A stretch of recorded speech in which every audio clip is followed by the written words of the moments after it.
Hello, আসসালামু আলাইকুম সবাইকে। আজকে ক্লাসে তোমাদের সবাইকে স্বাগতম। আজকের ক্লাস হচ্ছে আমাদের puzzle 5 and that is our last class of analytical ability. কিন্তু আজকে ক্লাসে তোমরা হচ্ছে তোমাদের পাজল ছাড়া অন্য যে কোনো ধরনের কোয়েশ্চেন থাকলে তোমরা আস্ক করতে পারো। আমাদের আজকের ক্লাসটা এভাবে সাজানো হয়েছে যাতে আমাদের কিছু ক্রিটিক্যাল যে টাইপের যে পাজলগুলো থাকে বা ধরো জিব্রা পাজল নিয়ে অনেক কোয়েশ্চেন থাকে, সেই কোয়েশ্চেনগুলো বা সেই ধরনের টাইপ আমরা এই ক্লাসে কভার করব সো দ্যাট তোমাদের এখানে আজকের ক্লাসটাতে তিন ধরনের পাজল আসবে।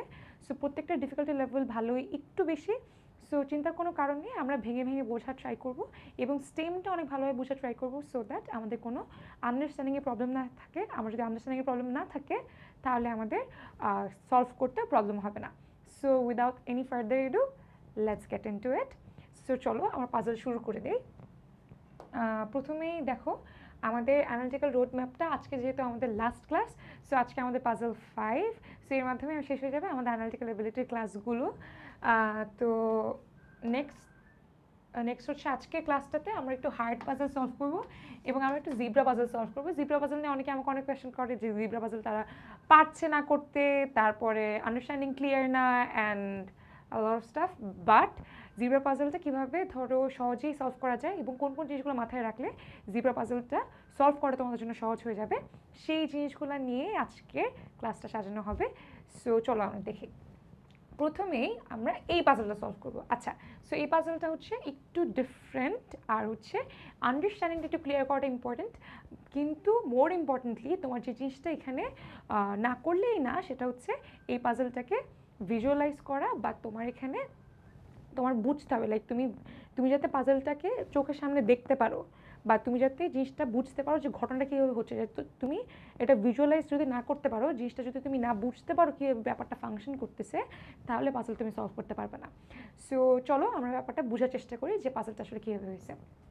দেখো, two circular diodes of exactly the same size are mounted on a wall side by side. আচ্ছা, টু সার্কুলার ডায়ালস, দুইটা সার্কুলার ডায়াল, ঠিক আছে, দুইটা সার্কুলার ডায়াল বলতে ধরো আমাদের যে হুইলগুলো থাকে, তারপরে আগেকার দিনে টেলিফোনে যখন আমরা এরকম ঘুরায় আমরা হচ্ছে ইয়ে করতাম, মনে আছে, মানে এখন তো ধরো সব বাটন প্রেস করে করে আমরা যাই, কিন্তু আগেকার দিনে কিন্তু আমরা ঘুরায় জিনিসটা হচ্ছে ধরো এক আনলে এভাবে এক আনতাম, তারপরে দুই আনলে এভাবে আনতাম। সো ব্যাপারটা অনেকটা এরকম। আবার অনেক সময় থাকে না যে হুইল থাকে না, যে ধরো লটারির সময় যে আমরা হুইল ঘুরাই, তারপর যে হুইল ঘুরে, ঠিক আছে, সো ব্যাপারটা অনেকটা ওই রকমও।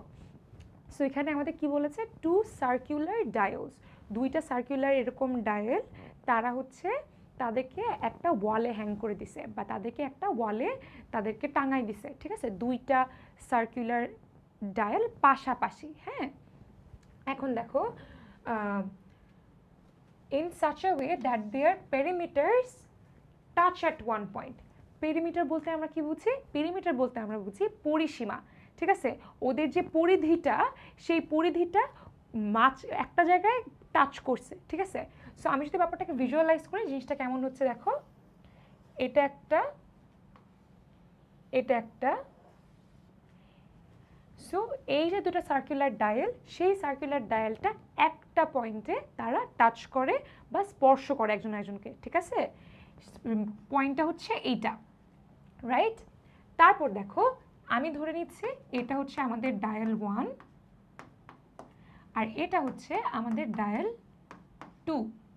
সো ওরা কি বলছে দেখো, dial 1 which is on the left, যেটা বামে আছে, আমি কিন্তু দুইটা ডায়াল ড্র করেছি, একটা হচ্ছে আমার বামে, একটা হচ্ছে আমার ডানে, spins clockwise around it's centre.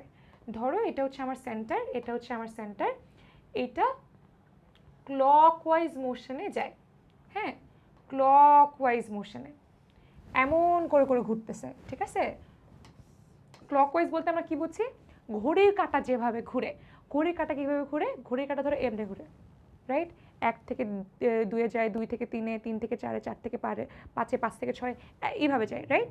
R anti clockwise motion কোনটা, ঘড়ির কাঁটা যেদিকে যায় তার অপোজিট সাইডে, 1 থেকে 2 ভাবে যায় না, তাহলে অ্যান্টি ক্লকওয়াইজ কীভাবে, এভাবে, রাইট। সো বেসিক্যালি এভাবেই। তো আমাদের কি বললো যে ডায়াল 1টা কিভাবে নড়ে বা কিভাবে মুভ করে, ক্লকওয়াইজ, ঘড়ির কাঁটা যেভাবে ঘুরে সেভাবে ক্লকওয়াইজ, ঠিক আছে। তোমার মেবি উল্টা দেখতে পাচ্ছ, বা আমি জানি না, মেবি মিরর এফেক্টের জন্য কিছু একটা হয়। তো এইটা দেখো তোমার ক্লকওয়াইজ ঘুরতেছে, ঠিক আছে। এইটা ঘুরতেছে এইদিকে, এইটা ঘুরতেছে এইদিকে, ঘুরে এরকম, রাইট। আর এইটা ঘুরতেছে দেখো, আর কি পরেরটা দেখো যে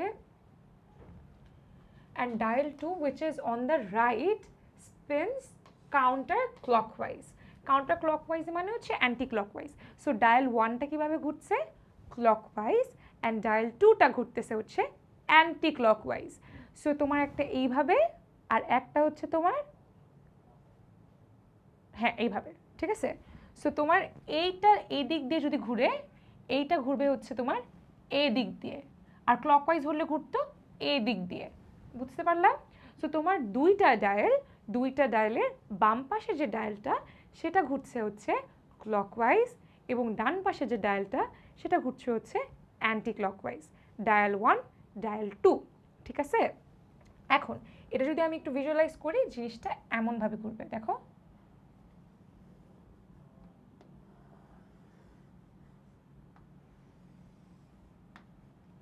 ঠিক আছে। সো ডায়াল 1 ডায়াল 2, তারপর দেখো যে হচ্ছে assume that there is no friction at the point of contact between the dials. আচ্ছা, ফ্রিকশন, এখানে কোনো ফ্রিকশন বা ঘর্ষণ হচ্ছে না।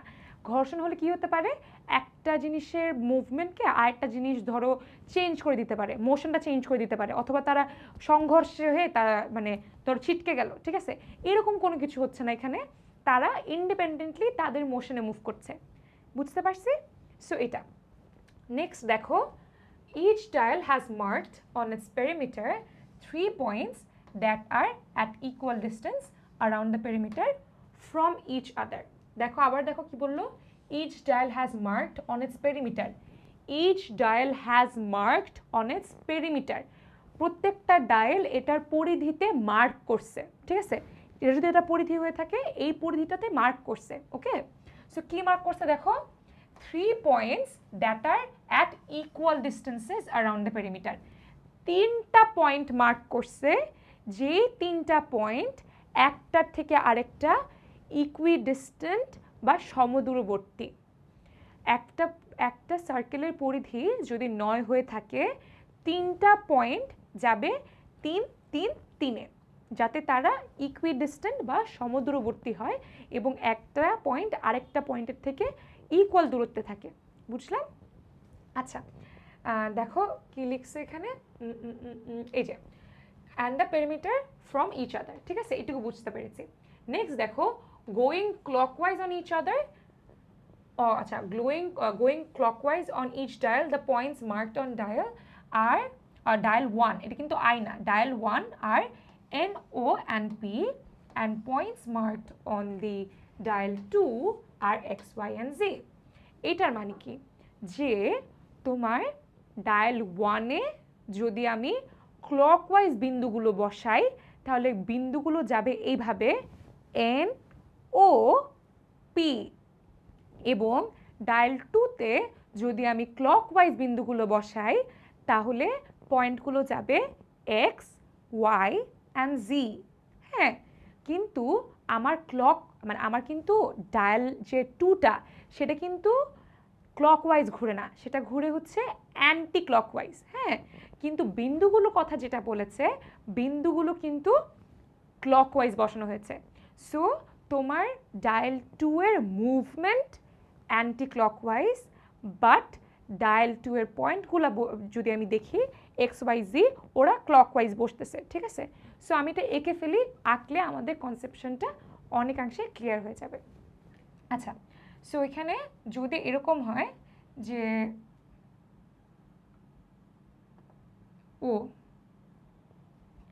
এখানে ধরো এক্স, ঠিক আছে, তারপর এটার পরে ক্লকওয়াইজ মোশনে যদি আমি যাই, এক্সের পরে ক্লকওয়াইজে ওয়াই বসছে, তাহলে ধরো আমি এখানে ওয়াই, তোমরা যেভাবেই আঁকো না কেন, এখানে তো আমাদের কোনো কনস্ট্রেন্ট দেওয়া নাই, বা এখানে আমাদেরকে বলেনি যে এইভাবে মানে এই বিন্দুটা কন্ট্যাক্ট পয়েন্টে আছে, বা এই বিন্দুটা হচ্ছে যে তোমার মানে মিলিত হয়েছে, এরকম যেহেতু কিছু বলেনি আমাদেরকে, সো আমাদের এটা ধরে নেওয়ার কোনো কারণ নেই। এবং এটা আমাদের মানে এটা আমাদের ধরো আমাদের যে যদি আমরা পয়েন্ট যদি মানে অন্যরকম দিই, ঠিক আছে, যেহেতু আমাদেরকে বলে নাই যে কোন পয়েন্ট থেকে স্টার্ট হয়েছে, কোন পয়েন্টে মিলছে, এরকম কিছুই বলে নাই। সো আমাদের কিন্তু যেটাই আসবে অ্যান্সার সেটা কিন্তু চেঞ্জ হবে না, ঠিক আছে। সো তোমরা এটা নিয়ে ভয় পাও না যে হ্যাঁ আমরা কীভাবে আঁকলাম, এভাবে আঁকলাম না, এভাবে আঁকলে তো ভুল হবে, ওভাবে আঁকলে ভুল হবে, কোনো ভুল হবে না, ঠিক আছে।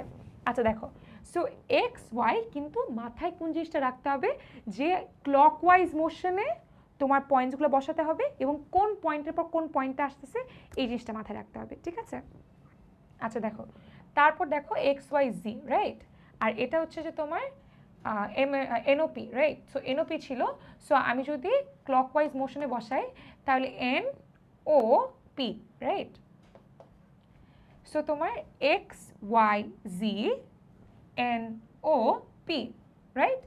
সো আমরা ফিগারটা বুঝতে পারলাম। ফিগারটা হচ্ছে তোমার দুইটা ডায়াল পাশাপাশি একটা পয়েন্টে ছেদ করবে এবং ডায়াল ওয়ানটা ক্লকওয়াইজ মোশনে যাচ্ছে এবং ডায়াল টুটা অ্যান্টি ক্লকওয়াইজ মোশনে যাচ্ছে এবং ওদের যে পরিসীমা বা ওদের যে পরিধি সেটাকে 3 ভাগে ভাগ করে 3টা পয়েন্টকে স্থাপন করা হয়েছে যারা একজন থেকে আরেকজন সমদূরবর্তী বা ইকুইডিস্টেন্ট, এবং তাদের যে মোশনটা এবং তাদের যে পজিশনটা এই জিনিসটা কিন্তু আমাদের ভুল করা যাবে না।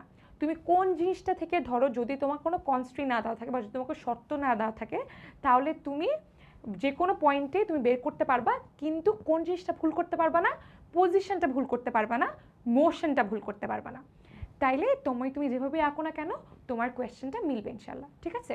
এখন দেখো তোমাকে কি বললো, which of the following lists the points on a dial in an order which they could pass consecutively through the point of contact between the dials। আচ্ছা এটা পড়ি, which of the following lists the points on a dial, একটা ডায়ালের কোন পয়েন্টগুলা, ঠিক আছে। So ওরা আমাকে বলছে একটা লিস্ট অফ পয়েন্টস একটা ডায়ালের ইন অ্যান অর্ডার, একটা অর্ডার থাকবে which they could pass consecutively through the point of contact between the dials। দুইটা ডায়ালের কন্ট্যাক্ট পয়েন্টের মাঝখানে পয়েন্টগুলো যাবে এরকম কনজিকিউটিভ পয়েন্টস কোনগুলা, যে ধরো এই পয়েন্ট দিয়ে যাবে এরকম কনজিকিউটিভ পয়েন্ট কোনগুলা, এটা আমাকে বলছে যে আমি যদি পয়েন্ট ধরি, হ্যাঁ, এবং ওটা পয়েন্টের মাঝখান দিয়ে যাবে এরকম 3টা পয়েন্ট আমার বের করতে হবে, ঠিক আছে। সো এটা কোনটা হইতে পারে, চলো আমরা দেখি। যদি ও এমনে মুভ করতে থাকে, ঠিক আছে, আর ও যদি এমনে মুভ করতে থাকে তাহলে জিনিসটা কি হয় দেখো, লাস্টে থেকে যাই, ই দেখো জেড এক্স জেড, যদি এই জিনিসটা যদি জেড যায়, ঠিক আছে, জেড যায় তারপরে যে এক্স যাবে, ঠিক আছে, ধরো এইরকমভাবে মুভ করতেছে জেডটা মুভ করার পরে জেডের পরে কি আছে এক্স, তারপর এক্স আসবে, ঠিক আছে, কিন্তু এক্সের পরে কি আবার জেড আসবে না, জেড যাওয়ার পরে এক্স যাবে, এক্স যাওয়ার পরে ওয়াই যাবে। সো আমাদের যে সিকোয়েন্সটা সেটা কি হবে, জেড এর পরে এক্স, এক্স এর পরে ওয়াই। সো তোমার যে ইটা কিন্তু ভুল, রাইট। সো ইটা আমাদের হবে না।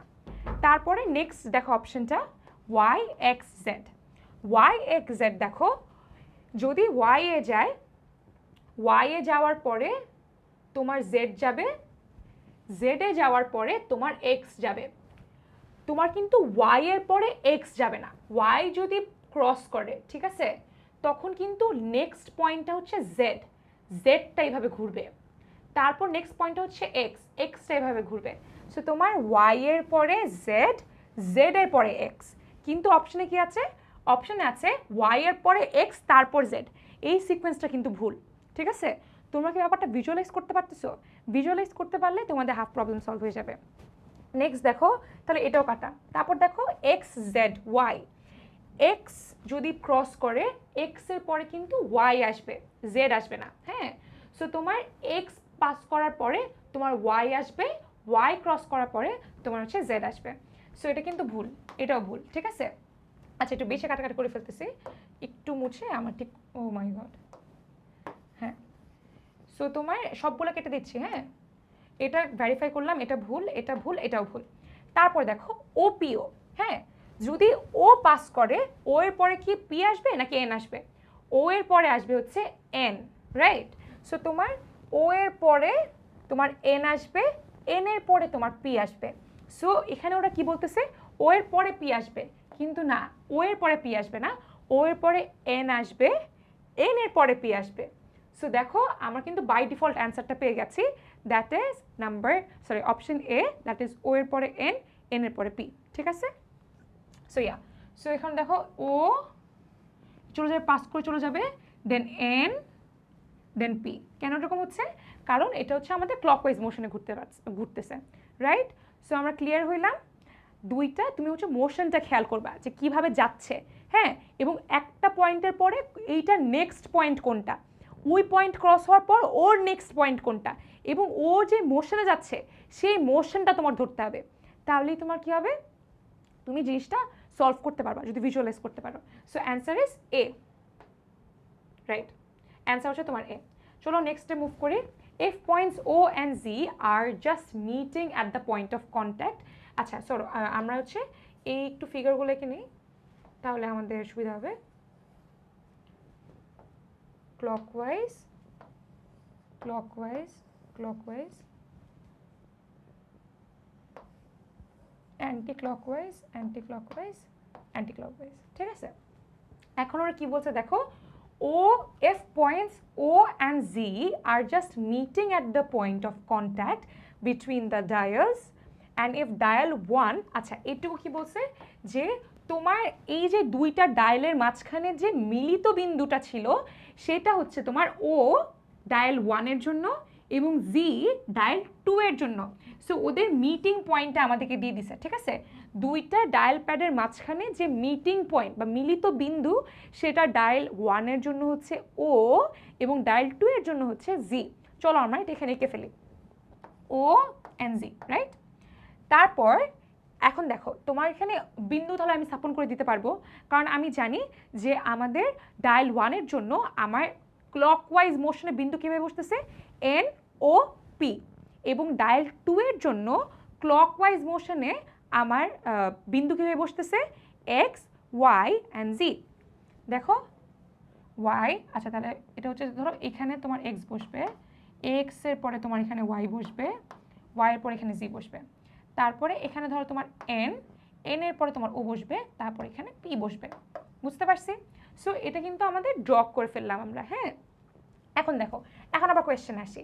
If points O and Z are just meeting at the point of contact between the dials, and if dial 1 spins at the same speed as dial 2, what is the smallest number of revolutions of each dial that will bring O and Z together again?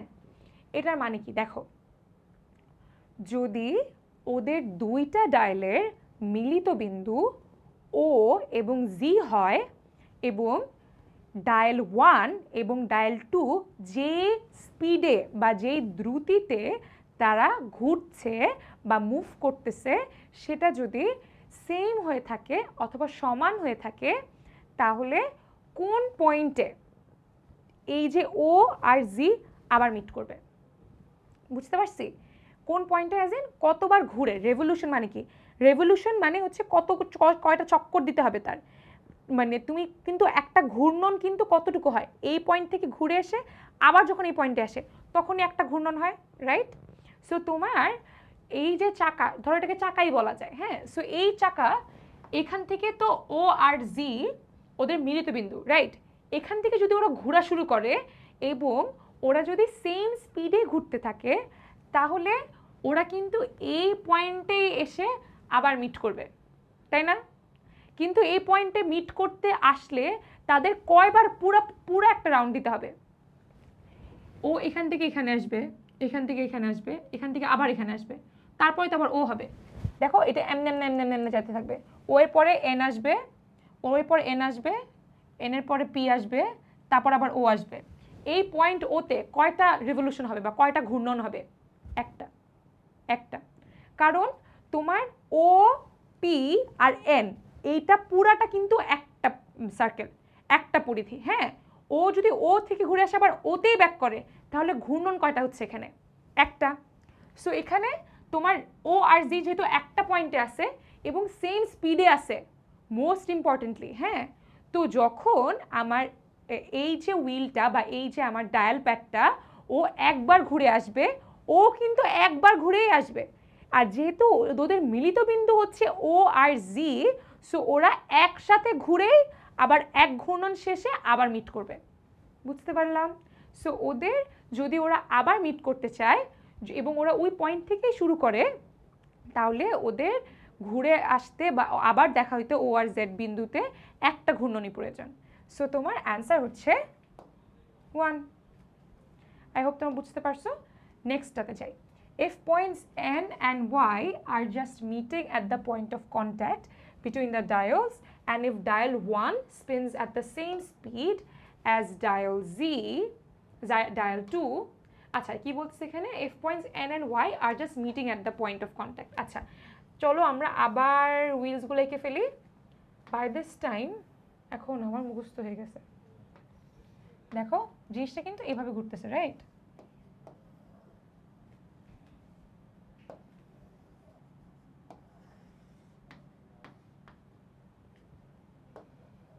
Point of contact কি ছিল আমাদের? N আর Y, যে বিন্দুতে তারা দুইটা মিলিত হইতেছে। হ্যাঁ, এন আর ওয়াই। আর তাহলে আমি পয়েন্ট বিন্দুগুলো কিভাবে আঁকবো? এন এর পরে ক্লকওয়াইজ মোশনে এখানে আমি ধরো এন ও, তারপরে আবার এখানে কি করতেছি পি, ঠিক আছে? তারপর আমি এক্স ওয়াই জি হবে, ঠিক আছে, যেহেতু এটা ক্লকওয়াইজ। সো এখানে ধরো আমি এক্স দিলাম আর তারপরে এসে এখানে জেড। হ্যাঁ, ও এইভাবে ঘুরতেছে, ও এইভাবে ঘুরতেছে।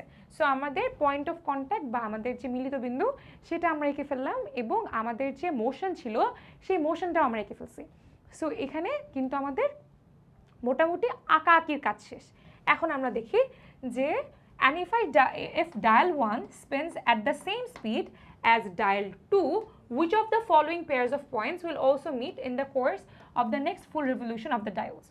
কোন দুইটা পয়েন্ট যদি ওর ঘুরতে থাকে তাহলে কোন দুইটা পয়েন্ট মিট করবে? যদি ওদের মিলিত বিন্দু হয় এন আর ওয়াই, ঠিক আছে? এখন দেখো ওরা যদি ঘুরতে থাকে, এন আর ওয়াই যদি এই পয়েন্ট থেকে ঘোরা শুরু করে, নেক্সট পয়েন্ট কি? পি আর জেড। পি আর জেড কি আছে? পি এন এক্স না, পি আর ওয়াই না, না একটাও না। তারপরে নেক্সট পয়েন্ট কি? এক্স আর ও, ও আর এক্স। ও আর এক্স কি আছে? ইয়েস, ও আর এক্স আছে। সো দেখো তুমি এখানে যদি ব্যাপারটাকে ভিজুয়ালাইজ করতে পারো, it gets much easier for you.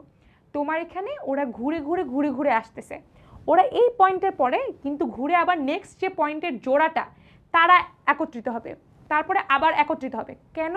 কারণ তারা কিন্তু সেম স্পিডে যাচ্ছে এবং বিন্দুগুলো কিন্তু সমদূরবর্তী।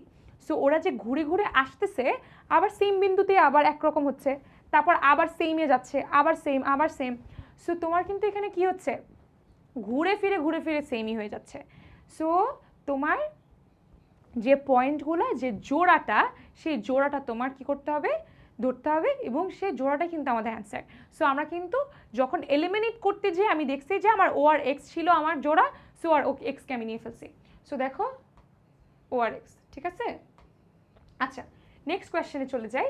Which of the following is a possible sequence of pairs of points meeting consecutively at the point of contact between the dials if dial 1 spins at the same speed as dial 2?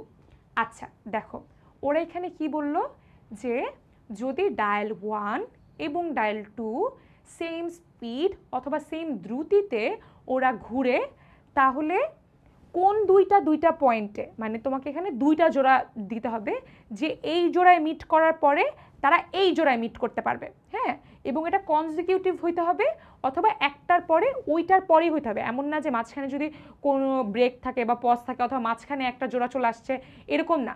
Consecutive হইতে হবে এবং ওইটার পরেই হইতে হবে। এবং তোমাকে কিন্তু এখানে কি বলে দেয় নাই, তোমাকে এখানে যে মিলিত বিন্দুগুলো আগে বলে দিচ্ছিল সেটা কিন্তু এখানে বলে দেয় নাই। সো তুমি এখানে স্বাধীনভাবে আঁকতে পারবা, কিন্তু তোমার মাথায় কি রাখতে হবে? মোশনটা ঠিক রাখতে হবে, এবং যে পয়েন্টগুলো আছে সেই পয়েন্টগুলো সমদূরবর্তী রাখতে হবে, এবং সেই পয়েন্টগুলোর অবস্থান অথবা পজিশনটা মেনটেন করতে হবে। তাহলে চলো আমরা এঁকে ফেলি। দেখো এই যেটা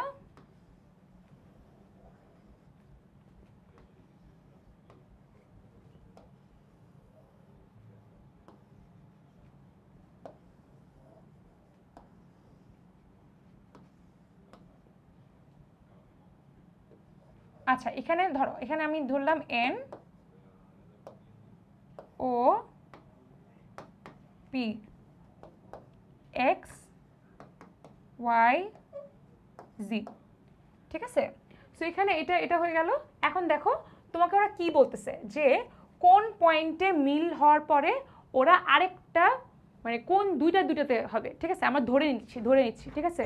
এখন দেখো তোমার যদি এন আর ও তে মিলিত হয়, এন আর ওতে কীভাবে মিলিত হবে? এন তো এই যে ডায়ালটা ওর সদস্য আর ওটাও এটা সদস্য, তাহলে কি ওরা কখনোই মিলিত হবে এক বিন্দুতে? কখনোই মিলিত হবে না, কারণ ওরা তো দুই ডায়াল সদস্য। মিলিত কখন হবে? যখন এইটাও ঘুরতেছে এটাও ঘুরতেছে, অ্যান্ড ওরা এই যে ঘূর্ণন, সেই ঘূর্ণনে ওরা মিলিত হচ্ছে যখন ওদের কি হইতেছে, যখন ওদের পরিধিটা সেম পয়েন্টে টাচ করতেছে।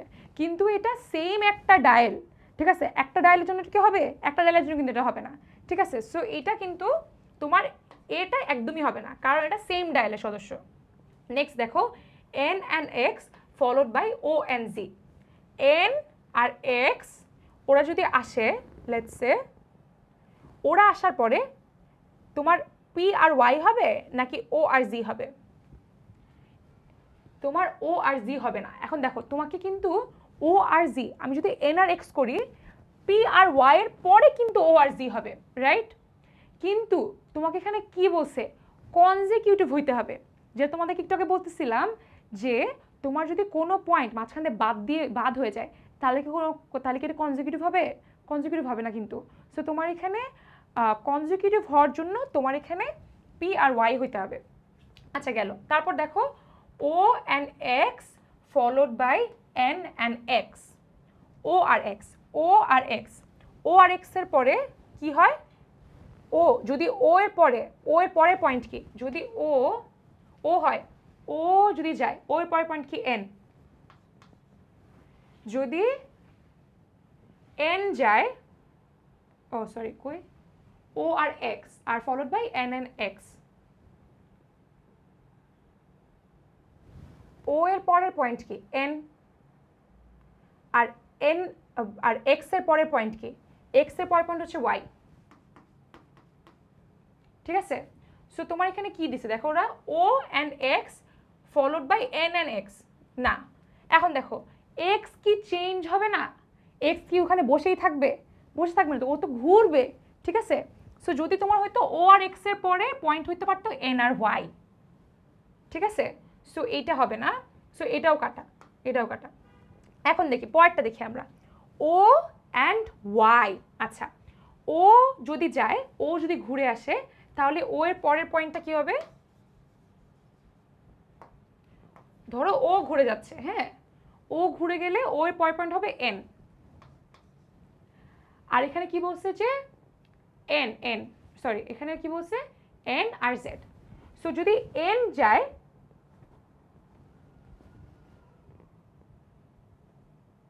ওয়াই, আচ্ছা ওয়াই যদি এখানে আসে, ওয়াই এর পরের পয়েন্ট কি হবে? জি। ওয়াই যদি এখানে আসে, ওয়াই এর পরের পয়েন্ট কি হবে? জি, ঠিক আছে। সো দেখো তোমার ও আর Y followed by N and Z. এখন আমি যদি যেভাবে আছে ওরা আমাকে কোয়েশ্চেনে যেভাবে বলছে সেভাবে যদি আঁকি তোমাদের বোঝার সুবিধাতে, তাহলে কি হবে দেখো, মানে এই জিনিসটা প্রুফ করতেছি তোমাদেরকে, ঠিক আছে, যে আমরা যেটা করছি সেটা ঠিক করছি।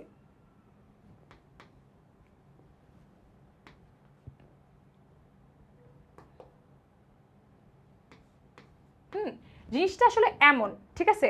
ওরা আমাকে বলতেছে কোন পয়েন্টে কোন দুটো জিনিস মিলিত হওয়ার পরে কনজিকিউটিভলি পরের দুইটা মিলিত হবে, ঠিক আছে। সো তোমার এখানে তোমার দুইটা জোড়া বের করতে হবে এবং দুইটা জোড়া কিন্তু কনজিকিউটিভ হইতে হবে। যদি কনজিকিউটিভ না হইতো আমার কিন্তু অ্যান্সার এটাও হইতে পারতো, কিন্তু এটা না হওয়ার একটাই শর্ত যে মাঝখানে আরেকটা জোড়া ছিল, ঠিক আছে। এই জন্য কি হয়নি, ওরা কনজিকিউটিভ হয় নাই, হ্যাঁ, বা ক্রমাগত অনুসারে, মানে তোমাকে এটা মানে একটা ক্রমিক অনুসারে আসতে হবে, কিন্তু তখন কি মাঝখানে একজন ঢুকে গেছে, সো তোমার সিরিয়ালটা ব্রেক হয়ে গেছে, সো তোমার সিরিয়াল ব্রেক হওয়া যাবে না, এটার পরেই আসতে হবে। সো দেখো, সো তোমার এখানে দেখলাম ও আর ওয়াই এর পরে কি আসবে? এন আর জেড, ঠিক আছে। সো এটা আমার হয়ে গেল। সো অ্যান্সার আমাদের ডি। আই হোপ তোমরা সবাই বুঝতে পারছো। চলো এখন আমরা দেখি। তারপর দেখো if points P and X are just meeting at the point of contact between the dials, and if dial 2 spins at exactly double the speed of dial 1, which of the following pairs of points will be the next pair to meet at the point of contact? আচ্ছা, so এখানে তোমার একটা জিনিস change করছে শুধু। এতক্ষণ পর্যন্ত কিন্তু আমরা মিলিত বিন্দু নিয়ে কাজ করেছি, বাট কোন জিনিসটা নিয়ে কাজ করিনি? আমরা কিন্তু এতক্ষণ স্পিড সেম কাজ করেছি, রাইট? কিন্তু এখন আমরা কাজ করব হচ্ছে যখন স্পিডটা চেঞ্জ হয়ে যাবে তখন কি হবে। সো আমরা স্পিড চেঞ্জ হওয়ার আগে মিলিত বিন্দু ধরে আমরা ফিগারটা এঁকে ফেলি। ফিগারটা এঁকে আমরা যদি ব্যাপারটা ভিজুয়ালাইজ করতে পারি তাহলে অনেকটা আমাদের জন্য সহজ হয়ে যাবে। সো চলো আমরা এঁকে ফেলি। এটা তোমাদের একবার আঁকলেই হবে, আমি যেহেতু বারবার করতেছি, মানে বারবার করতেছি দেখে বারবার আঁকতেছি, তোমরা একবার করে ফেললে জাস্ট পেন্সিল দিয়ে মুছে মুছে করতে পারবা, ঠিক আছে?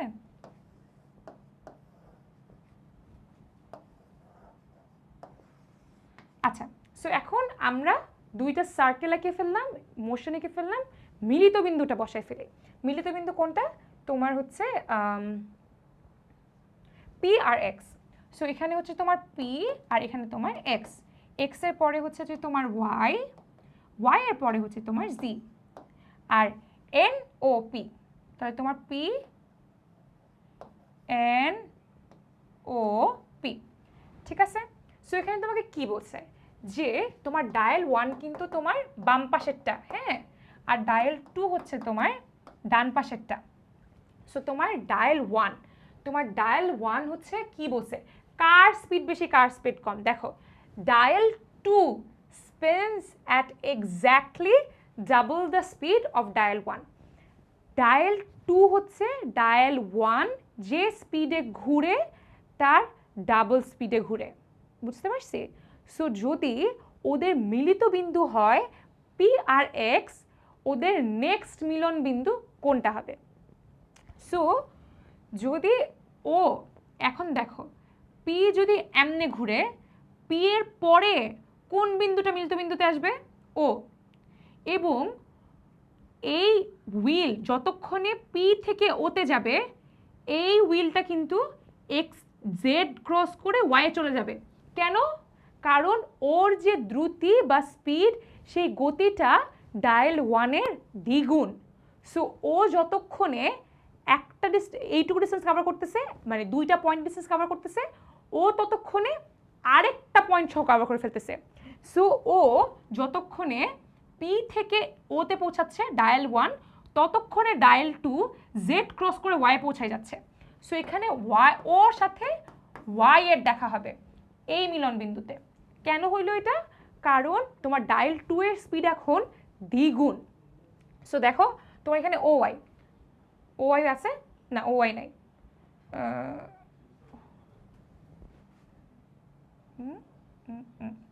আচ্ছা তাহলে তোমার, আচ্ছা এটার পরে কি ও আর এক্স, ও আর জেড,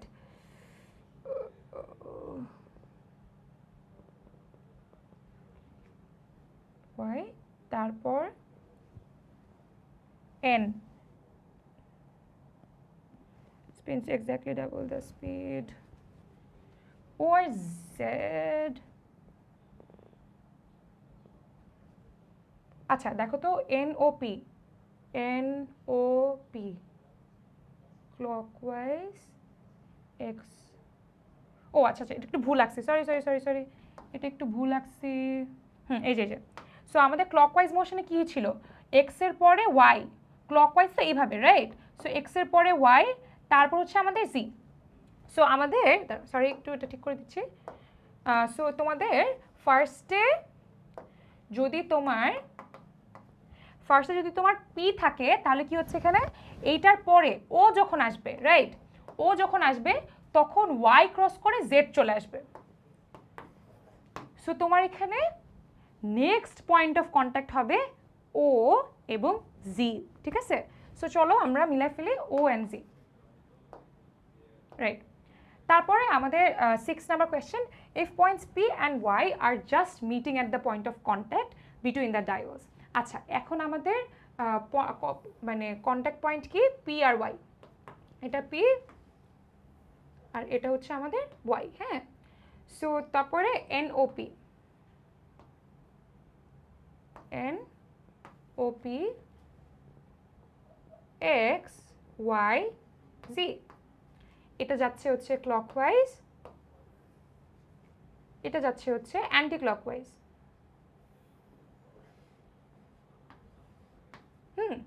সো এখানে আমাদের কি বলছে যে and if dial 1 spins at exactly 3 times the speed of dial 2, so এখানে আগে যেটা ছিল সেটা ছিল হচ্ছে দ্বিগুণ এখন হচ্ছে সেটা 3 গুণ স্পিডে কে যায়, ডায়াল 1, ঠিক আছে।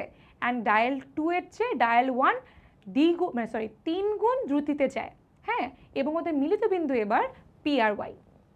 সো আমাদের কি বললো যে which of the following pairs of points will be the next pair to meet at the point of contact, so তোমার এখানে পি এর পরে, হ্যাঁ, ও কিন্তু অনেক দ্রুতিতে যাচ্ছে, সো পি এর পরে যখন জেড আসবে তখন কিন্তু ও এন ক্রস করে ও ক্রস করে আবার পিতে চলে আসবে।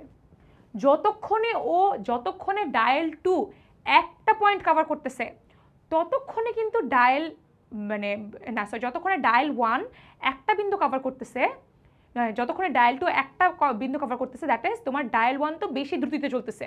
সো ডায়াল 1 এর এখানে একটা বিন্দু ইজ ইকুয়াল টু ডায়াল মানে ডায়াল 2 এর একটা বিন্দু ইজ ইকুয়াল টু ডায়াল 1 এর 3টা বিন্দু। কেন? কারণ ডায়াল 1 এখানে 3 গুণ দ্রুতিতে চলতেছে। সো ডায়াল 2 যতক্ষণে একটা বিন্দু কভার করবে, ডায়াল 1 ততক্ষণে 3টা বিন্দু কভার করবে। সো ডায়াল 2 এর নেক্সট বিন্দু কি? জেড। তাহলে ডায়াল 1 এর নেক্সট বিন্দু কি হবে? পি এর পরে ও, ও এর পরে এন, তারপর আবার পি, তাহলে হবে তোমার পি আর জি। বুঝতে পারছি? সো এগুলো কিন্তু সবগুলো একটু সেম টাইপের, জাস্ট একটা দুটো কনস্ট্যান্ট চেঞ্জ হয়ে যায়, স্পিড চেঞ্জ হয়ে যাচ্ছে, মিলিত বিন্দু চেঞ্জ হয়ে যাচ্ছে, কিন্তু তোমার যদি কনসেপশন বা ভিজুয়ালাইজেশনটা ক্লিয়ার থাকে যে আচ্ছা কীভাবে ঘুরতেছে, কেমনে যাচ্ছে, কীভাবে কী হচ্ছে, তাহলে ইনশাল্লাহ কোনো সমস্যা হবে না। আচ্ছা চলো আমার নেক্সট পাজলে চলে যাই। That is a certain kind of traditional cloth is woven from as many as 7 colours of yarn. আচ্ছা সো একটা ট্রেডিশনাল জামা বানানো হচ্ছে, ড্রেস বানানো হচ্ছে, সেই ড্রেসটা হচ্ছে 7 রঙের তোমার ইয়ার্ন দিয়ে বা সুতা দিয়ে বানানো হচ্ছে। সেই 7 রঙটা এখানে আমাদের বলা আছে blue, green, orange, purple, red, white and yellow, ঠিক আছে। সো এতগুলো রঙের সুতা দিয়ে আমরা কি হচ্ছে, আমরা সেই ট্রেডিশনাল ক্লোথটা বা সেই জামাটা আমরা কি করতেছি, বানাচ্ছি। তারপর দেখো each piece is woven with a background of exactly 1 colour. প্রত্যেকটা জামা তুমি যে বানাচ্ছ ওটার একটা ব্যাকগ্রাউন্ড কালার থাকে, ওটার পেছনে একটা কালার থাকবে, রাইট? ওটাকে আমরা ব্যাকগ্রাউন্ড কালার বলতেছি, যেটা কিন্তু এক রঙের, হ্যাঁ, কোনো মিক্স কালার্স হবে না এখানে, এক রঙের একটা পেছনে যে কালারটা বা ব্যাকগ্রাউন্ড কালার যেটা আমরা বলি সেটা ব্যাকগ্রাউন্ড কালার দেওয়া হয়েছে। And either a human figure or a bird figure or both are woven into each piece. একদম সাদামাটা না জামাটা, জামার উপরে কি আছে, হিউম্যান ফিগার ড্র করা থাকে, অথবা বার্ড ফিগার ড্র করা থাকে, অথবা দুইটা একসাথে ড্র করা থাকে। সো আমরা কী জানলাম, একটা ট্রেডিশনাল ক্লোথ বা একটা জামা বানানো হচ্ছে যেই জামাতে 7টা রং ব্যবহার করা হয়েছে, এবং সেই 7 রঙের মধ্যে ধরো একটা ব্যাকগ্রাউন্ড কালার থাকবে, এবং ব্যাকগ্রাউন্ড কালারটা এক রঙের থাকবে, এবং সেটার উপরে তোমার ফিগার ড্র করা থাকবে বা ফিগার বসানো থাকবে, যেই ফিগারগুলা তোমার মানুষও হতে পারে, তোমার পাখিও হতে পারে, এবং মানুষ এবং পাখি দুইটা একসাথেও থাকতে পারে। সো এইটুকু আমরা বুঝলাম। তারপরে দেখো তোমার কনস্ট্রেন্টগুলো, the following additional restrictions apply to the use of colours. আচ্ছা সো তোমাকে যে 7টা কালার দেওয়া হয়েছে, 7টা যে রং দেওয়া হয়েছে, সেটা তুমি কিন্তু ইন্ডিপেন্ডেন্টলি ব্যবহার করতে পারবা না, বা তুমি সেটা ইচ্ছা মতো ব্যবহার করতে পারবা না। তোমার এখানে কিছু শর্ত বা ক্রাইটেরিয়া বা রেস্ট্রিকশনস আছে। সেগুলো কি দেখো, ইচ ফিগার মাস্ট ইনক্লুড অ্যাটলিস্ট 3 কালার্স।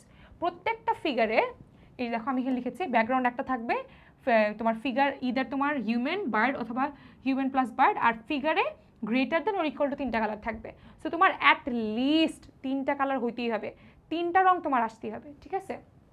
সো তোমার 3টা রং একসাথে অ্যাটলিস্ট আসতে হবে। The colour used for the background of a piece can not be used in any figures of that piece.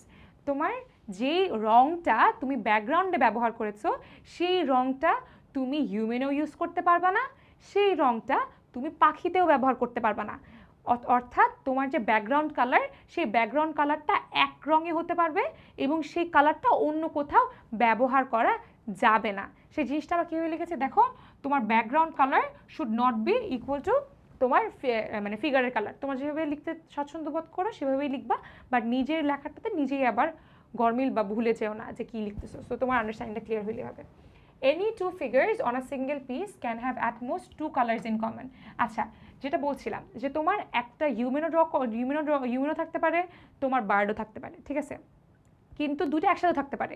যখন দুইটা একসাথে থাকবে তখন তুমি একরকম কালার ব্যবহার করতে পারবা দুইটা ফিগারে, কিন্তু দুইটার বেশি এক কালার ব্যবহার করতে পারবা না।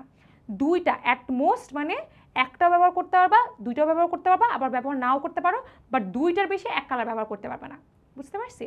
সো দেখো এখানে কি লিখলাম, two figure is greater than equal to two colour common. হ্যাঁ, neither blue nor purple can be used in bird figures. Bird figure বা পাখির যে ফিগারটাতে, সেটাতে আমি কোন দুইটা রং ব্যবহার করতে পারবো না? নীল এবং বেগুনি, that is blue and purple. তারপরে দেখো, if green is used in a figure, যদি গ্রিন থাকে কোনো একটা ফিগারে, তাহলে both white and yellow must be used in that figure. যদি সবুজ রং কোথাও ব্যবহার করা হয়, সেখানে হলুদ এবং সাদা ব্যবহার করতেই হবে। এখন দেখো, এই কনস্ট্রেন্ট বা শর্তটা কিন্তু সবুজ থেকে আসতেছে। যদি সবুজ রং ব্যবহার করা হয় তাহলে এটা, কিন্তু যদি সাদা রং ব্যবহার করা হয় তাহলে কিন্তু সবুজ আসতে হবে, এটা কিন্তু ম্যান্ডেটরি না। So you have to remember যে আসলে কি থেকে কি শর্ত আসতেছে, সাদা থেকে সবুজ আসতেছে না সবুজ থেকে সাদা আসতেছে, সাদা থাকলে সবুজ আসাটা নেসেসারি না সবুজ থাকলে সাদা আসাটা নেসেসারি। সো দ্যাট ইজ, তোমার সবুজ যদি থাকে তাহলে সাদা এবং হলুদ দুটোই থাকতে হবে। বুঝতে পারলাম? চলো এখন আমরা কোয়েশ্চেন্সে চলে যাই। For a piece with a red background, red background বা রেড যদি তোমার ব্যাকগ্রাউন্ড থাকে কোনো একটা কাপড়ের, তাহলে অ্যান্ড অনলি হিউম্যান ফিগার। আচ্ছা, সো এখানে তোমার ফিগার হচ্ছে যে তোমার শুধু একটাই, দ্যাট ইজ তোমার শুধু একটা human figure. Which of the following could be the complete and accurate list of all the colours that are use in the figure. So তুমি যে ফিগারটা করছো সেই ফিগারে কোন কোন কালারগুলো থাকতে পারে, হ্যাঁ, একটা কমপ্লিট লিস্ট দিছে। এখন তোমার একটু আমি শর্তগুলো আবার রিভাইজ করি। শর্তগুলো কি ছিল? একটা ফিগারে মাস্ট বি তিনটা কালার থাকতে হবে, তিনটার বেশি কালার থাকতে পারে, বাট তিনটা কম কালার থাকতে পারবে না, ঠিক আছে? সো এই শর্ত অনুযায়ী কিন্তু এ আমরা কেটে দিতে পারি, রাইট? আরেকটা শর্ত ছিল যে তুমি যেই কালারটা ব্যাকগ্রাউন্ডে ব্যবহার করছো সেই কালারটা তুমি ফিগারে ব্যবহার করতে পারবে না, রাইট? সো তুমি ব্যাকগ্রাউন্ডে কোন কালারটা ব্যবহার করছো? রেড, তাহলে তুমি ফিগারে তুমি রেড ব্যবহার করতে পারবা না, তুমি বিও কেটে দিতে পারো। আরেকটা কি শর্ত ছিল? যদি তোমার গ্রিন থাকে তাহলে হোয়াইট এবং ইয়েলো দূরে থাকতে হবে, রাইট? সো তোমার গ্রিন, দেখো গ্রিন আছে এখানে, হোয়াইট আর ইয়েলো আছে নাই, সো তোমার এটা হবে না। ব্লু আছে, পার্পল আছে, অরেঞ্জ আছে, বাট হোয়াইট আর ইয়েলো নাই, সো এটা হবে না। তারপর দেখো গ্রিন আছে, হোয়াইট আর ইয়েলো আছে, হোয়াইট আছে, ইয়েলো নাই, দুটোই কিন্তু থাকতে হবে, সো এটাও হবে না। সো আমাদের অ্যান্সার হচ্ছে সি।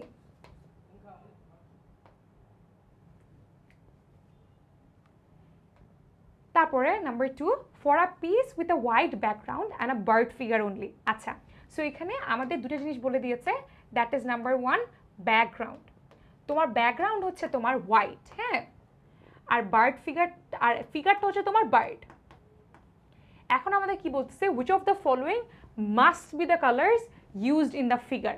সো তোমাকে যদি বলে যে তোমার হোয়াইট ব্যাকগ্রাউন্ড এবং তোমার বার্ড ফিগার, হ্যাঁ, সো তোমার এখানে শর্তগুলো কি ছিল? কোন কোন কালার পাখিতে ব্যবহার হয় না? ব্লু আর পার্পল, রাইট? আর যেহেতু তোমার এখানে ব্যাকগ্রাউন্ড তোমার হোয়াইট, তাহলে তুমি কোন কালারটা ইউজ করতে পারবে না? গ্রিন। কারণ তুমি গ্রিন যদি ব্যবহার করো তাহলে কিন্তু তোমার হোয়াইট আর ইয়েলো ব্যবহার করতে হবে, কিন্তু তুমি হোয়াইট ব্যবহার করতে পারবে না। কেন করতে পারবে না? কারণ তোমার ব্যাকগ্রাউন্ডে অলরেডি হোয়াইট চলে গেছে, আর যদি ব্যাকগ্রাউন্ডে কোনো কালার থাকে সেই কালারটা কিন্তু আমরা ফিগারে ব্যবহার করতে পারি না। সো তোমার এখানে কোন কোন কালার ব্যবহার করতে পারছি না দেখো। সো আমি বাই ডিফল্ট ব্লু আর পার্পল ব্যবহার করতে পারি না পাখিতে, পাখি হইলেই আমি এই দুটো কালার ব্যবহার করতে পারি না। তার উপর দিয়ে আমি হোয়াইট ব্যবহার করতে পারবো না, কারণ এটা আমাদের ব্যাকগ্রাউন্ড চলে গেছে অলরেডি। এবং হোয়াইট ব্যবহার করতে পারতেছি না, এই জন্য আমি আরেকটা কালার ব্যবহার করতে পারবো না, দ্যাট ইজ তোমার গ্রিন। কারণ তোমার গ্রিন ব্যবহার করলে হোয়াইট আর ইয়েলো আসতেই হয়, তো হোয়াইট তো অলরেডি চলে গেছে, সো তো আমি গ্রিন ব্যবহার করতে পারছি না। সো এখন দেখো 4টা অলরেডি কালার আমরা মাইনাস করে দিছি বা বাদ দিয়ে দিছি। এখন 4টা কালার বাদ দিলে থাকে শুধু 3টা কালার। সো সেই 3টা কালারই কোথায় যাবে? তোমার বার্ডে কালারে চলে যাবে। কারণ একটা ফিগার বা একটা অবয়বে বা একটা যদি তুমি যে মানে মানুষ বা ফিগার করতেছো, সেলাই করতেছো, সেখানে অ্যাটলিস্ট 3টা কালার থাকা লাগে। সো যে কালারগুলো বাদ পড়ছে সেই কালারগুলোই থাকবে। সো কী কী কালার বাদ পড়ছে দেখো, কালার বাদ পড়ছে হচ্ছে রেড, ইয়েলো আর অরেঞ্জ। রেড, ইয়েলো আর orange, I guess, yeah red, yellow আর অরেঞ্জ, এই যে অরেঞ্জ, ইয়েলো, রেড। সো এটাই। চলো আমরা দেখি রেড। চলো আমরা নেক্সট দিকে চলে যাই।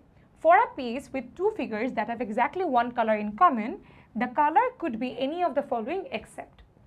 আচ্ছা, সো এখানে আমাদের কি বলেছে যে তোমার এখানে এখন 2টা ফিগার আছে। হ্যাঁ, এতক্ষণ পর্যন্ত আমরা যে প্রশ্নগুলো সমাধান করলাম সেগুলোতে কিন্তু একটা ফিগার ছিল। প্রথমবার আমাদের 2টা ফিগার আসছে। 2টা ফিগারের কনস্ট্রেন্টগুলো বা শর্তগুলো কি ছিল?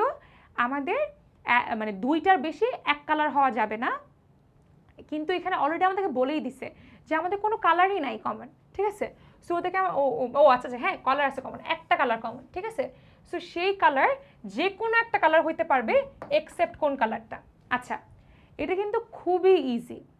আমাদের কিন্তু শর্তই ছিল যে কোন কালারটা পাখিতে ব্যবহার হবে না, ব্লু অ্যান্ড পার্পল। যেই কালারটা পাখিতে ব্যবহারই হবে না সেই কালারটা কি 2টা ফিগারে ব্যবহার করা যাবে? যাবে না। সো দেখো তোমার এখানে ব্লু যে দিছে, ব্লু তো পাখিতে ব্যবহার করাই যাবে না, সেটা কমন হওয়া তো আরও দূরের ব্যাপার, তুমি তো ব্যবহারই করতে পারবে না পাখিতে ব্লু কালার, সো এটা কমনও হইতে পারবে না। সো আমাদের কি বলছে যে এই কালারটা উইচ অফ দ্য ফলোইং বা নিচের কোন কালারটা কমন হইতে পারবে না। সো কমন হইতে পারবে না হচ্ছে আমাদের ব্লু বা তোমার নীল। আচ্ছা, তো এখানে দেখো, for a piece with both a human figure and a bird figure, if the background is orange and the human figure includes green, then bird figure must be which of the following colors? এখন দেখো তোমাকে কি বলছে, তোমার এখানে bird আর তোমার human, ঠিক আছে, আর তোমার ব্যাকগ্রাউন্ড, হ্যাঁ, তোমার এই 3টা জিনিস। তোমার এখন কালারগুলো দেখো, কালারগুলো হচ্ছে যে তোমার অরেঞ্জ, আর তোমার এখানে বার্ড, তোমার এখানে হিউম্যান হয়ে গেছে তোমার গ্রিন। গ্রিন হয়ে যাওয়া মানে কি, তোমার হোয়াইটও চলে আসবে, ইয়েলোও চলে আসবে, ঠিক আছে? এখন আরেকটা জিনিস, তোমার ব্লু অথবা পার্পল এখানে হবেই না। সো তোমার এখানে বাকি কি আছে? বাকি আছে শুধু তোমার রেড, ঠিক আছে? রেডটা শুধু বাকি আছে যেটা এখানে হইতে পারে। তাছাড়া আরেকটা জিনিস আমরা করতে পারি, দ্যাট ইজ তোমার 2টা ফিগার যদি থাকে আমরা হাইয়েস্ট 2টা কালার সেম করতে পারবো। সো তোমার 2টা কালার কোনটা সেম করতে পারবো? ব্লু তো করতে পারবো না, পার্পলও করতে পারবো না, গ্রিনও করতে পারবো না, কারণ গ্রিন করলে তোমার গ্রিন, হোয়াইট, ইয়েলো সবগুলো আনা লাগবে, কিন্তু তোমার 3টা কালার তো সেম হতে পারবে না।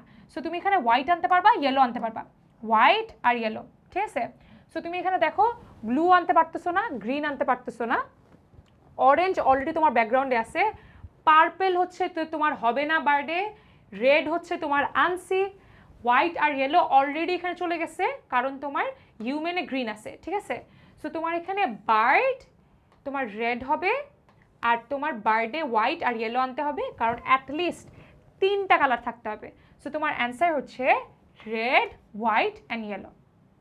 আচ্ছা, এটা দেখো, a piece with 2 figures must be woven of yarn of at least how many colors? আচ্ছা দেখো, তোমার এখানে কি বলছে যে piece with 2 figures must be woven of yarn at least of how many colors?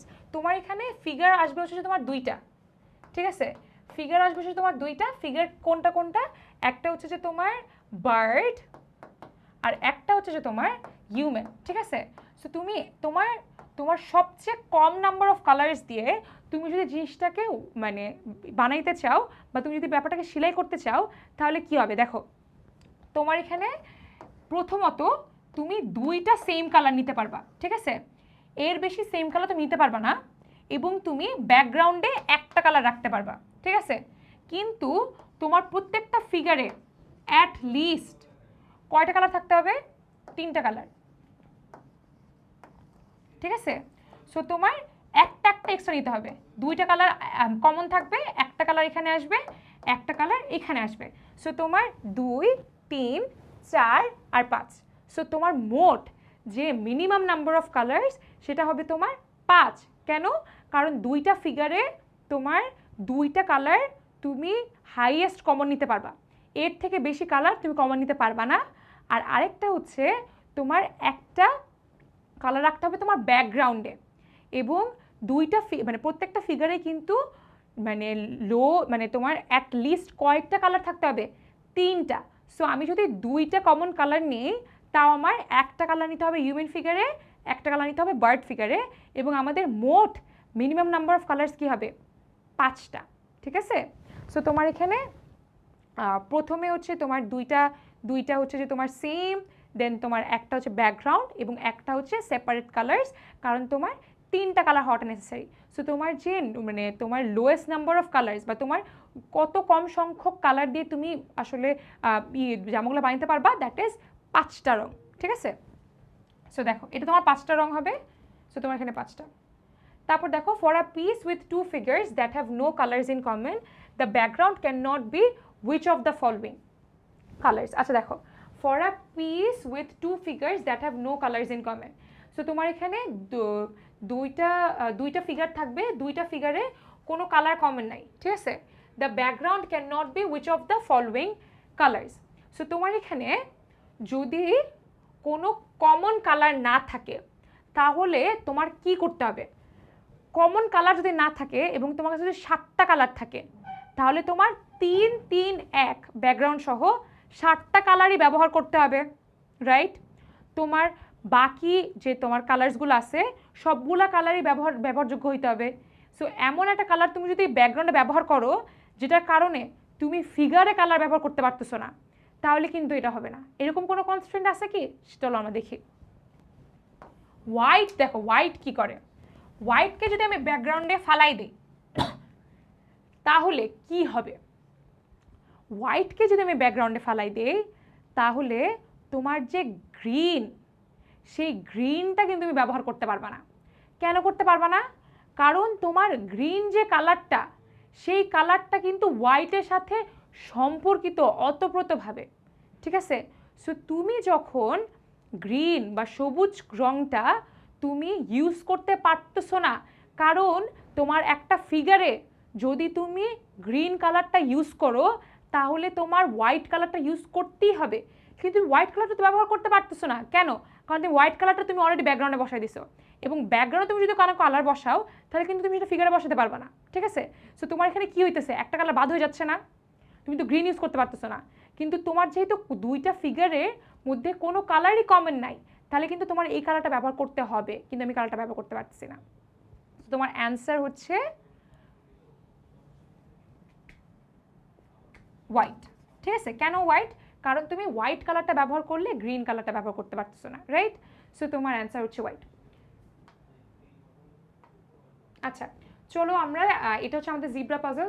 Zebra পাজলটা ফার্স্টে জিব্রা পাজল সলভ করার অনেক বড় একটা জিনিস হচ্ছে যে তোমার আইডেন্টিফাই করা যে তোমার কয়টা কনস্ট্রেইন্ট আছে, ঠিক আছে? কয়টা কনস্ট্রেইন্ট আছে। সো তোমার এখানে কয়টা কনস্ট্রেইন্ট আছে সেটা বের করার জন্য আমার কী করতে হবে? যে আমাদের প্রথমত তোমার বুঝতে হবে যে কয়টা শর্ত এবং কয়টা মানুষ, ঠিক আছে? সো তুমি যদি তোমার একটা বক্স বানাইতে হবে, জিব্রা পাজল নিয়ে তোমার জানো যে আমরা একটা বক্স বানাই, সে বক্সের মধ্যে ইনফরমেশনগুলো ইনপুট করি, ধরো রো আর কলাম, ঠিক আছে? সেই রো আর কলামটা কিসের ভিত্তিতে হয়? যে তোমাকে যে ধরনের ভ্যারিয়েবল বা যে ধরনের শর্তগুলো দেওয়া হয়, যতগুলো অ্যাট্রিবিউট দেওয়া হয়, সেটা তুমি বসায় করো। সো তুমি যে টেবিলটা বানাবা সেই টেবিলে রো কয়টা দিবা, কলাম কয়টা দিবা, ঠিক আছে? এইগুলো বোঝাটাই কিন্তু অনেক ইম্পর্টেন্ট। তুমি যদি বুঝে ফেলো তাহলে তুমি বসায় তুমি এটা অ্যান্সার করে ফেলতে পারবা, ঠিক আছে? সো দেখো তোমার এখানে কি বলছে, দ্য ওয়াশওয়েল ডিটারজেন্ট। আচ্ছা, সো এখানে একটা ডিটারজেন্ট আছে, এটা বুঝতে পারছি। The customer using Clean Wave detergent. আচ্ছা, এখানে হচ্ছে ওয়াশওয়েল ডিটারজেন্ট আছে এখানে আবার ক্লিন ওয়েভ ডিটারজেন্ট আছে। সো এখানে কয় টাইপ আছে ডিটারজেন্টের, রাইট? তারপর দেখো তোমার এখানে the customer washing in a sweater is, আচ্ছা সোয়েটার তার মানে এখানে জামা আছে, ঠিক আছে, জামা সোয়েটার। তারপরে is next to bright bliss detergent. আচ্ছা, সো এখানে আরেকটা ডিটারজেন্ট আছে Bright Bliss Clean Wave WashWell. সো এখানে অনেক ধরনের ডিটারজেন্ট আমি দেখতে পাচ্ছি। হ্যাঁ, আমি জাস্ট এখানে কতগুলো কনস্ট্যান্ট সেগুলো বের করতেছি। বারবারা, এখানে একটা নাম পাইলাম আমি।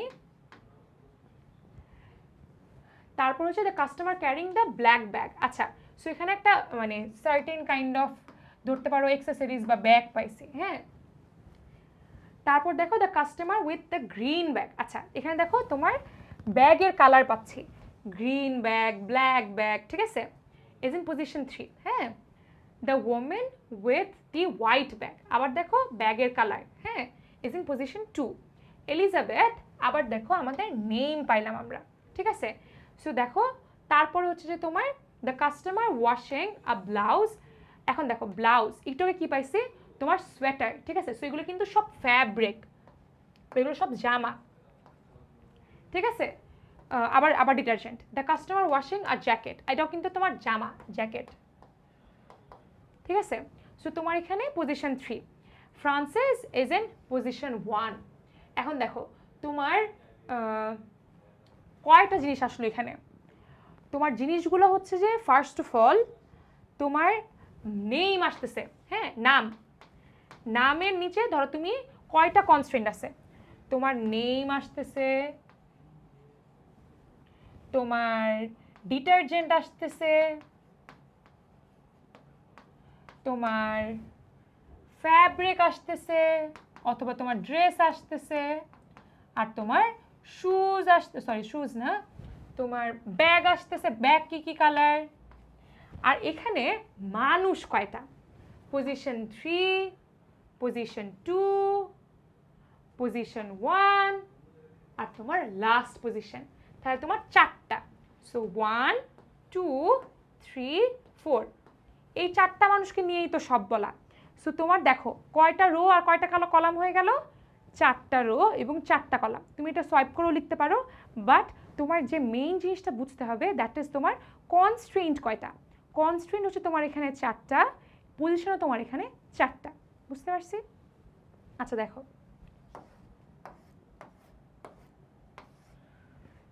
এখন আমরা ডিরেক্টলি চলে যাব বক্সে। দেখো তোমাদের জন্য এখানে একটা সুন্দর বক্স আমি বানায় রাখছি। এখানে তোমার bag, name, laundry detergent, customer 1, customer 2, customer 3, customer 4। এখন তোমার এখানে আমি বসাই দিব। দেখো WashWell detergent user is in the last position detergent. তাহলে এখানে কি লিখবো, ওয়াশওয়েল, ঠিক আছে, আমরা বসাইতে থাকবো। তারপর দেখো the customer using Clean Wave detergent is in position 3, Clean Wave detergent.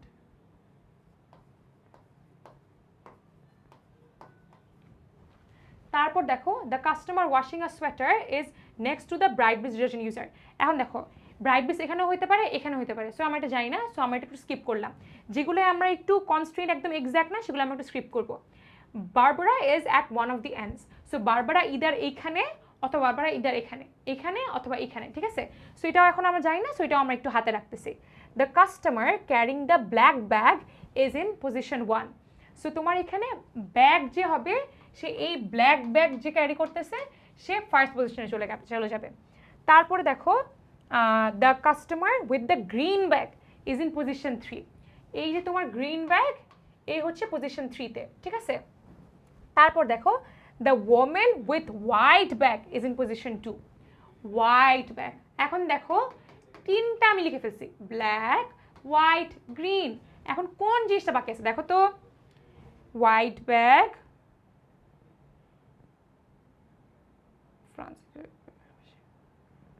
কোন কালারের হোয়াইট ব্যাগ লিখে ফেলছি, গ্রিন ব্যাগ লিখে ফেলছি, ব্ল্যাক ব্যাগ লিখে ফেলছি। আচ্ছা ঠিক আছে, এটা আমরা পরে বের করছি, সমস্যা নেই। তারপর দেখো Francis is in the first position. Francis হচ্ছে একটা নাম, ফ্রান্সিস ফার্স্ট পজিশনে আছে, ঠিক আছে।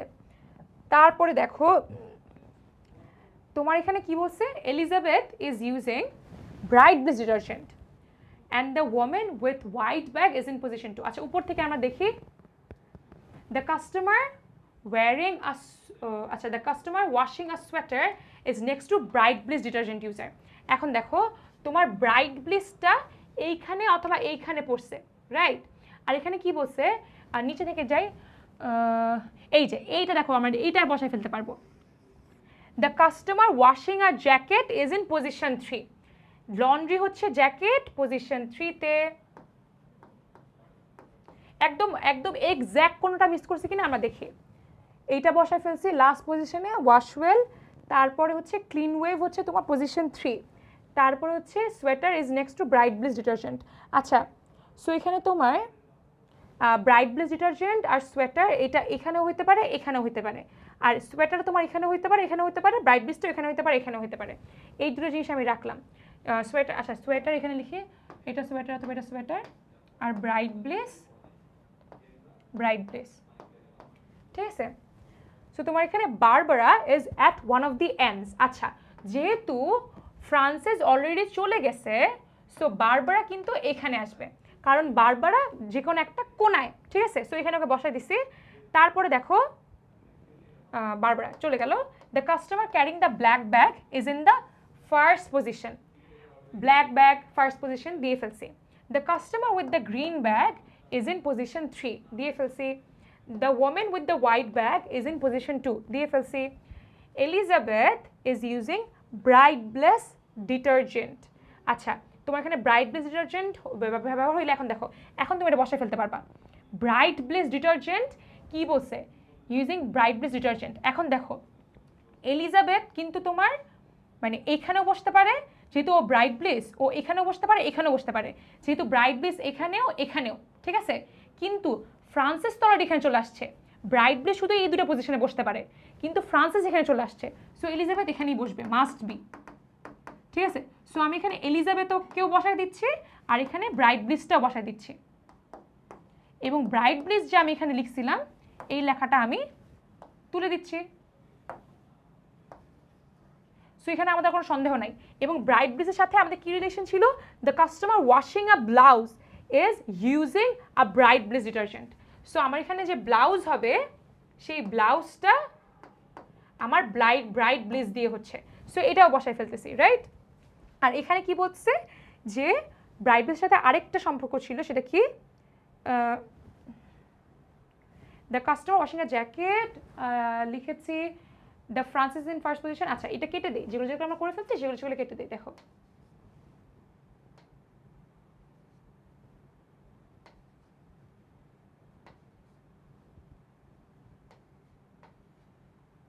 এই যে the customer washing a sweater is next to the bright bliss detergent user. So এখানে দেখো নেক্সট টু দ্য মানে ব্রাইট ব্লিস কিন্তু ও হইতে পারবে না, ঠিক আছে? কারণ ও তো মানে এ তো অলরেডি জ্যাকেট বানাইতেছে, হ্যাঁ, এটা তো আমি বসাই ফেলছি। সো ওর নেক্সটে এদিকেও আসতে পারে, ডানেও আসতে পারে, বামেও আসতে পারে। সো আমরা যেহেতু ডানে বসাই ফেলছি, আমি এখন বামে বসাবো, ঠিক আছে? সো এখন দেখো তোমার মোটামুটি কিন্তু আমরা সবই করে ফেলছি, হ্যাঁ। তোমার the WashWell detergent user is in the last position, WashWell লাস্টে দিয়ে দিছি। The customer using Clean Wave detergent is in position 3, Clean Wave হ্যাঁ দিয়ে ফেলছি। The customer washing a sweater এই যে দিয়ে ফেলছি। আর তোমার এখানে the customer carrying the black bag হচ্ছে তোমার ফার্স্ট পজিশনে। The customer with the green bag position 3-তে। The women with the white bag is in position 2, white bag position 2-তে। Elizabeth Bright bliss detergent use করতেছে, so Elizabeth হচ্ছে আমরা bright bliss বসাই দিছি, ব্রাইট ব্লিসের সাপেক্ষে আমরা এলিজাবেথকেও বসাই দিছি। The customer washing a blouse is using a bright bliss detergent. আচ্ছা সো এখানে তোমার ব্লাউজটা হচ্ছে তোমার ব্রাইট ব্লিসের সাথে আমি কানেক্ট করে দিছি। Are the customer washing a jacket is in position 3। So তোমার এই যে তোমার the customer washing a jacket, এই যে জ্যাকেটটা এটা পজিশন 3-তে আছে। Are the Francis is in first position, Francis হচ্ছে তোমার ফার্স্ট পজিশন আছে। সো এখন দেখো প্রত্যেকটাতেই কি একটা করে বাদ, ঠিক আছে? সো তোমার এখানে যে রিমেইনিং যে শর্তটা, তোমার এখানে সবগুলো কনস্ট্যান্ট এখানে দেওয়া নাই, তোমার অন্য কোনো ডিটারজেন্ট বা অন্য কোনো নাম বা অন্য কোনো হচ্ছে কাস্টম মানে অন্য কোনো হচ্ছে ব্যাগের কালার, লন্ড্রি, বা নেম বা তোমার ডিটারজেন্ট সবগুলো এখানে বসে যাবে, ঠিক আছে? তুমি যদি এটা এই পুরো গ্রিডটা কিন্তু আমরা কমপ্লিট করে ফেলছি। এখন পুরো গ্রিডের তোমার যেই নামটাই তুমি ধরো, যেই ডিটারজেন্টটা তুমি দেখো নাই, যেই লন্ড্রিটা তুমি দেখো নাই, সেটাই কিন্তু এই পজিশনে বসে যাবে। সো তোমাকে এই চার্ট থেকে তুমি যে কোয়েশ্চেনই তোমার আসবে না কেন, যে ধরো এই পজিশনে কি আছে বা এই জিনিসটা কে ইউজ করে বা ওই জিনিসটাতে কি আছে, এগুলো কিন্তু তুমি এই চার্ট থেকে ডাইরেক্টলি অ্যান্সার করতে পারবা। সো এইভাবে তুমি কি করতে পারবা, তোমার জিব্রা পাজলটা সলভ করে ফেলতে পারবা। সো ফার্স্টে আমাদের যে একদম এক্স্যাক্ট কনস্ট্রেন্ট সেটা বসাইলাম। নেক্সট হচ্ছে সেই কনস্ট্রেন্ট থেকে কোন কোন জিনিসগুলো আমরা বুঝি নাই বা কোন কোন জিনিসগুলো হচ্ছে এখান থেকে আন্দাজ করা যায় বা বোঝা যায়, সেই জিনিসটা আমরা সলভ করলাম, ঠিক আছে? এবং আস্তে আস্তে ধরো দুইটা পসিবিলিটি যেখানে থাকে সেই পসিবিলিটিগুলো আমরা তুলনা করে দেন আমরা হচ্ছে যে মাইনাস করে দিলাম। বুঝতে পারছি?